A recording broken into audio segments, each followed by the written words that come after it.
Shalom, bertemu lagi dengan saya di video channel Perjalanan Hidup. Saudaraku terkasih dalam nama Tuhan Yesus Kristus, pernahkah saudara berpikir kenapa kutuk kemiskinan itu tidak bisa hilang? Pernahkah saudara merenung kenapa hidup saudara itu miskin? Kenapa hidup anak-anak saudara juga miskin dan menderita? Kenapa hidup keturunan Anda, cucu-cucu Anda juga miskin dan menderita? Memang ada beberapa pendeta yang berkata itu adalah akibat kutuk kemiskinan. Mungkin leluhurnya atau opung-opungnya atau nenek moyangnya pernah melakukan pesugihan atau perjanjian dengan iblis untuk memperoleh kekayaan, sehingga membuat keturunannya terkutuk oleh kemiskinan. Tapi ada satu hal yang mungkin tidak pernah dibahas oleh orang-orang, mungkin tidak pernah dibahas oleh para pendeta. Kenapa anak-anak kita itu menderita, anak-anak kita itu mengalami kemiskinan? Maka pada video ini kita akan membahasnya, saudaraku. Jadi sebenarnya disadari atau tidak disadari, ketika anak saudara itu menderita, hidupnya miskin, hidupnya penuh dengan penderitaan, penuh dengan masalah, itu tanpa kita sadari, tanpa saudara sadari, itu adalah hasil dari ucapan saudara. Itu adalah hasil dari perkataan saudara kepada anak-anak saudara. Ya, ketika saudara marah, ketika Anda marah, tanpa Anda sadari, Anda telah mengutuk anak Anda. Ya, banyak orang tua ketika marah kepada anaknya, dia berkata-kata negatif. Memang kau bodoh kali. Maka anaknya pasti akan menjadi orang yang bodoh. Kalaupun dia tidak bodoh, dia tidak bijaksana. Dia selalu kena tipu orang, dia selalu dibohongi orang, dibodoh-bodohi orang. Kenapa? Karena orang tuanya selalu berkata, ketika dia marah, kau memang anak yang bodoh. Lalu seringkali orang tua ketika dia marah kepada anaknya, dia selalu memaki-maki dengan kata-kata kotor, bahkan menyebut anaknya seperti seekor binatang. Dan tanpa dia sadari, perkataan itu akan menjadikan anaknya bertingkah laku seperti seekor binatang. Ya, misalnya dia selalu bilang babi, maka kelakuan anaknya akan mirip seperti kelakuan babi, yaitu selalu rakus, selalu membangkang, selalu tidak mau berbagi, selalu egois. Nah, itu semua akibat dari perkataan orang tua. Jadi ucapan orang tua itu jangan sembarangan dikeluarkan, karena ucapan orang tua itu bisa menjadi kenyataan bagi anak-anaknya dan keturunannya. Mari kita buka Alkitab kita dari kitab Markus 11 ayat yang ke-23. Markus 11 ayat 23 dikatakan di sana, "Aku berkata kepadamu, sesungguhnya barang siapa berkata kepada gunung ini, beranjaklah dan tercampaklah ke dalam laut, asal tidak bimbang hatinya, tetapi percaya bahwa apa yang dikatakannya itu akan terjadi, maka hal itu akan terjadi baginya."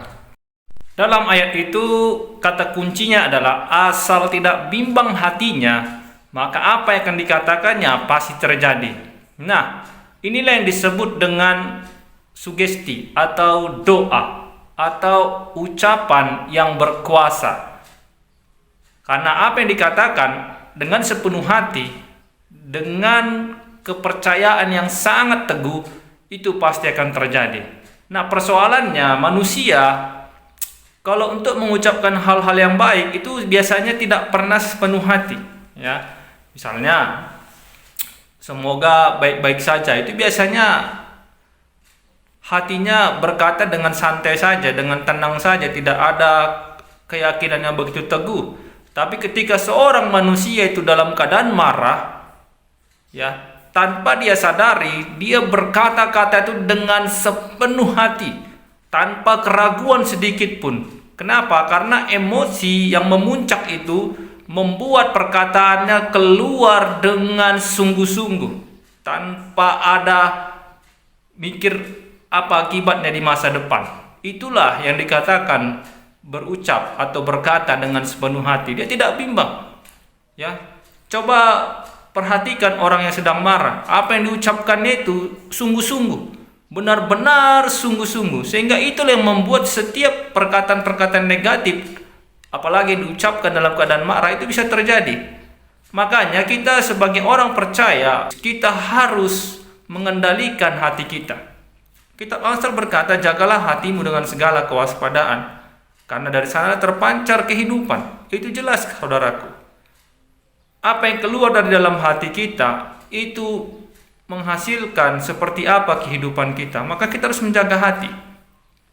Ketika kita marah, kita harus bisa sadar. Jangan menggebu-gebu. Jangan hilangkan akal sehat. Jangan hilangkan nurani kita. Jangan hilangkan kebaikan kita ketika kita marah, sehingga kita tidak melakukan satu kesalahan yang akan kita sesali di kemudian hari.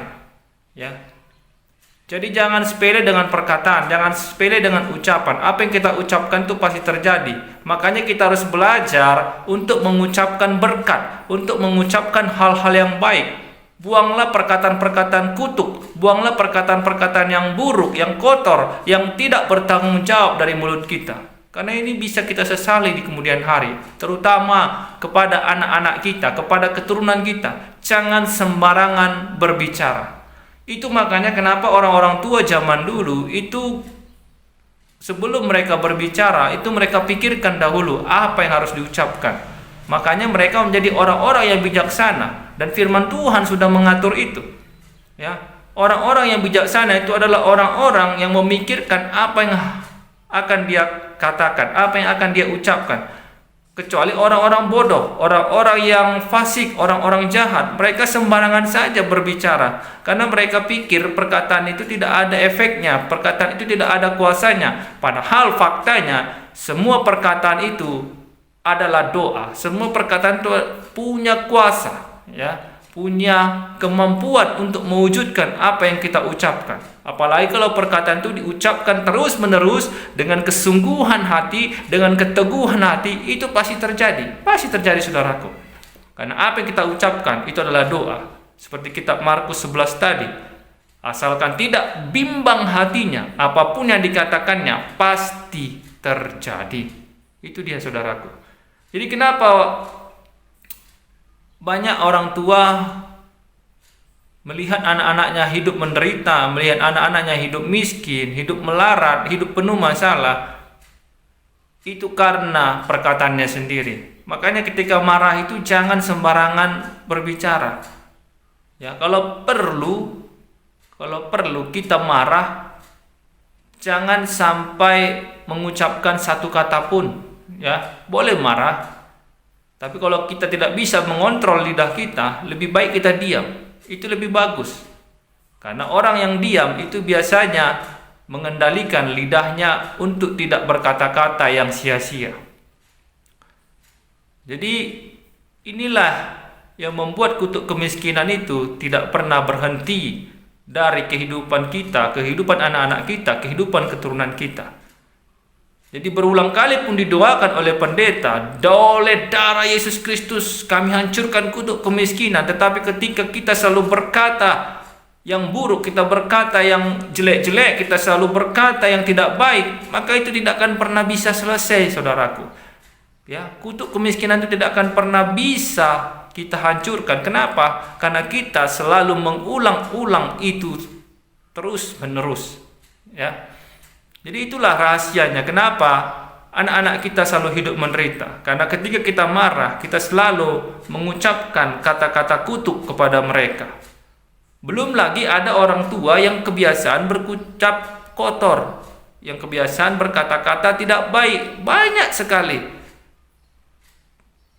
Mungkin itu adalah hal sepele bagi dia, tapi dia tidak sadari bahwa hal yang sepele itu berakibat fatal bagi anak dan keturunannya kelak. Banyak sekali. Ya. Jadi dengan menyadari hal ini, kita harusnya tidak gampang untuk mengucapkan kata-kata yang kotor, tidak gampang mengucapkan kata-kata yang sia-sia, tidak gampang mengucapkan kata-kata kutuk kepada orang lain, terkhusus kepada anak-anak kita.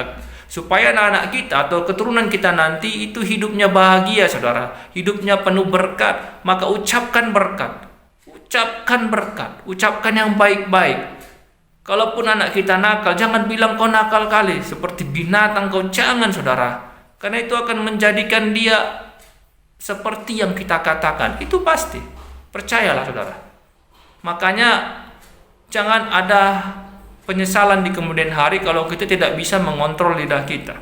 Sebuah kisah nyata yang bisa kita jadikan sebuah pelajaran untuk kita bisa mengontrol lidah kita.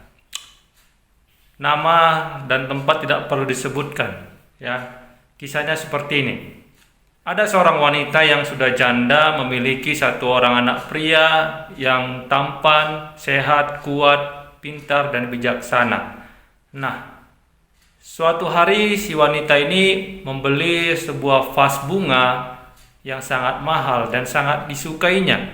Ya, vas bunga ini diletakkannya di ruang tamu di sebuah tempat yang khusus dan diletakkan di sudut ruangan supaya orang-orang melihat vas bunganya yang mahal dan cantik ini. Suatu hari anaknya yang tunggal ini bermain-main di dekat vas bunganya. Si ibu ini atau si wanita ini sedang asik bersantai sambil menonton televisi. Melihat anaknya bermain-main di sekitar vas bunganya, si wanita ini atau si ibu ini berucap kepada anaknya, jangan main-main di situ, nanti vas bunga itu jatuh pecah. Ya, tapi namanya anak kecil. Biasalah, tidak pernah mendengarkan perkataan orang tuanya. Jadi saking seriusnya anak ini bermain, tak disengajanya ia menyenggol vas bunga itu dan jatuh pecah.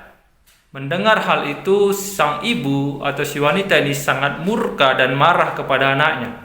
Sambil mengamuk, dia memukul anaknya dan berkata-kata, memang kau sangat nakal, udah mami bilangi supaya jangan main-main di situ, sekarang vas bunga mami yang mahal itu sudah pecah. Nanti pecahlah kepalamu, kena timpa sesuatu. Seperti vas bunga ini katanya. Jadi dalam kemarahan itu dia tidak ingat sama sekali. Ya, setelah dia selesai marah, dia beraktivitas seperti biasa. Hari berganti hari, bulan berganti bulan, tahun berganti tahun. Si wanita ini sudah melupakan apa yang dia ucapkan kepada anaknya. Dan anaknya tumbuh dewasa, tamat menjadi seorang sarjana dengan gelar sarjana teknik karena anaknya kuliah di jurusan teknik sipil. Dan anaknya karena begitu pintarnya, karena begitu cerdasnya, dia diterima bekerja di sebuah perusahaan kontraktor. Nah, dalam pekerjaan pertamanya, suatu saat ia sedang memantau pembangunan sebuah gedung sebagai proyek pertamanya sebagai seorang teknik sipil di perusahaan kontraktor tersebut. Nah, disinilah perkataan kutuk mamanya dulu, yang waktu kecil mamanya marah dengan sungguh-sungguh. Dia berkata, suatu saat kepalamu pun akan pecah ditimpa sesuatu barang yang jatuh tadi. Maka terjadilah perkataan itu ketika anaknya sedang sibuk mengontrol atau mengawasi hasil kerja daripada tukang.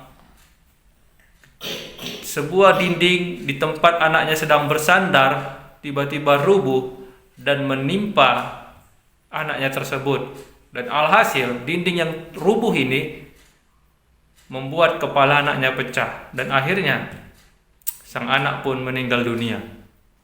Ya. Ketika hal ini diketahui oleh si ibu meraung, menangis jadi-jadinya. Dia berkata, kenapa di saat aku sudah bahagia, aku punya anak yang berhasil, punya anak yang sukses, anakku harus meninggal dengan cara yang tragis seperti ini. Dalam kesedihannya, dia mulai terdiam, dan dalam diamnya ada suara berkata, bukankah ini yang kau katakan dulu? Bukankah ini yang kau ucapkan dulu? Maka pikirannya pun terawang kembali ke peristiwa beberapa puluh tahun yang lalu ketika sang anak itu sedang memecahkan vas bunganya. Mengenang hal itu, mengingat hal itu, maka si ibu pun seketika semakin pecah tangisnya dan dia meminta maaf. Tapi apa boleh buat? Perkataan yang sudah keluar itu menghasilkan buah, dan buahnya itu adalah buah yang sangat tidak diinginkannya, dan penyesalan selalu datang terlambat. Jadi saudaraku terkasih dalam nama Tuhan Yesus Kristus, itulah kuasa perkataan.